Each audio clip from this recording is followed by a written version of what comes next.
Optical isomers, again, a subset of stereoisomers. There's two subsets, the geometric and the optical. For the optical, what it means is there is a non-superimposable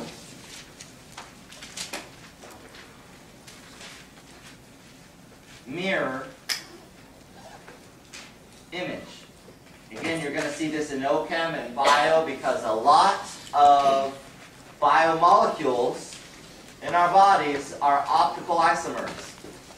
Okay, what does that mean? Take a look at your hand, your right hand, and your left hand. They are mirror images of each other.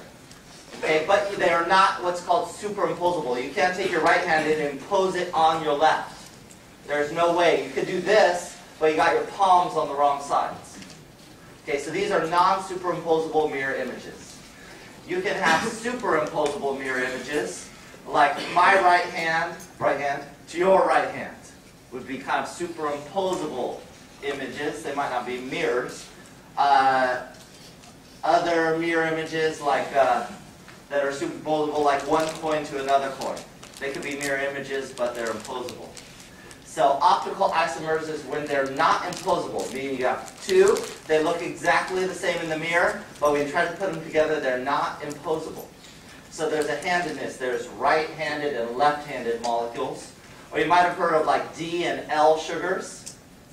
D and L sugars are this handedness thing. So there's right and left-handed sugars, everything. They're all over the place. All kinds of biomolecules are right and left-handed. So that's what an optical isomer is. We call these chiral. So there's a couple of terms you want to be familiar with: chiral and enantiomers.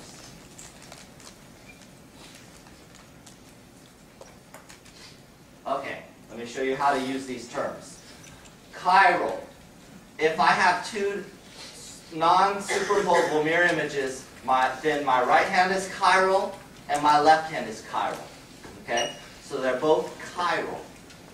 That's just a term to refer to one of them. Enantiomers is another term that refers to both of them. So my right hand and my left hand are enantiomers of each other. It's kind of another way of saying optical isomers. Okay, but a common term is enantiomers. Why these terms are helpful? Chiral molecules, or optical isomers, one characteristic of them is they rotate light. So right-handed molecules will rotate polarized light in one direction. Left-handed molecules will rotate light in another direction. So this is one common characteristic of them. Enzymes commonly will be either right or left-handed. And so they'll be able to appropriately catalyze a reaction where, let's say, a right-handed enzyme will catalyze a reaction where the left-handed enzyme, even though it looks really similar, like the right and left hand do, that might not be able to catalyze that same reaction. So chirality, or something being chiral, is significant. So we want to be able to determine, is something chiral? So let's take a look at this. Stereoisomer is really an optical isomer. Here it's saying, does this molecule have an optical isomer or a non-superimposable mirror image? I'd encourage you to draw this down, or draw this.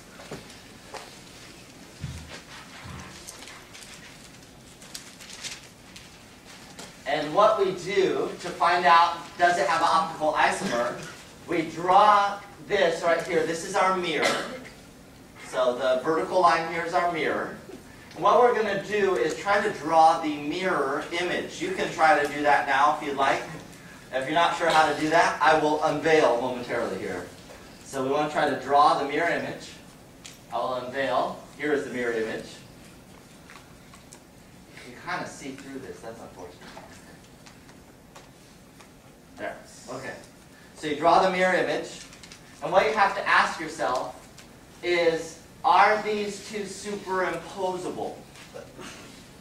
Or are they the same thing? And you think about that for a second while I try to make a little molecule for you that you can kind of take a look at and figure out for yourself.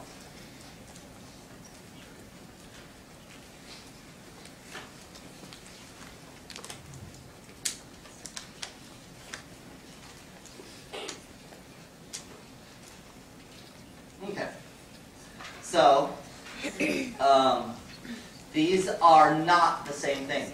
And I'll probably have to show you with a model. So yes, it does have an optical isomer. They are chiral. Okay, let me show you why.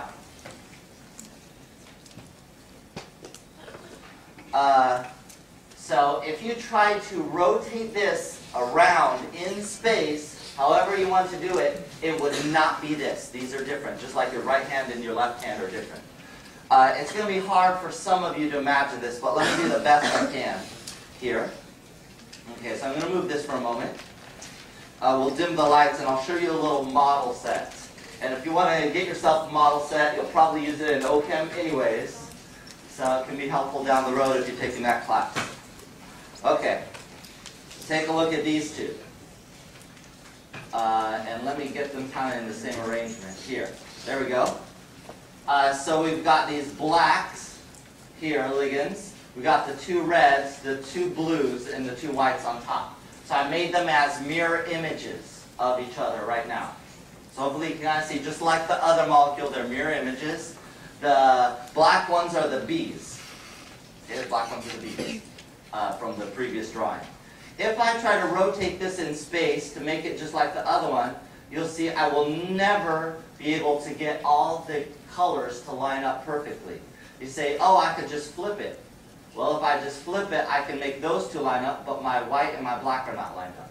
There is no way I'm going to spin this in space so that they are all lined up with each other.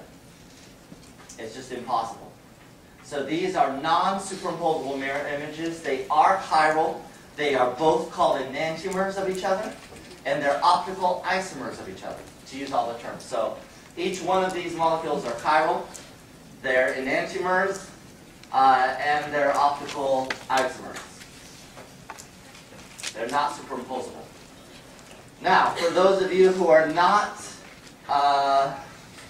visual, how the heck do you figure this out? Well, that's the ideal way. If you can visualize it, spin it in your mind, or redraw it, that's the ideal way to do this. If you can't do that, I'll give you a couple rules of thumb.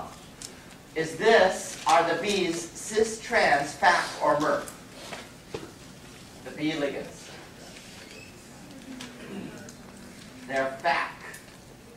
You see that? They're FAC.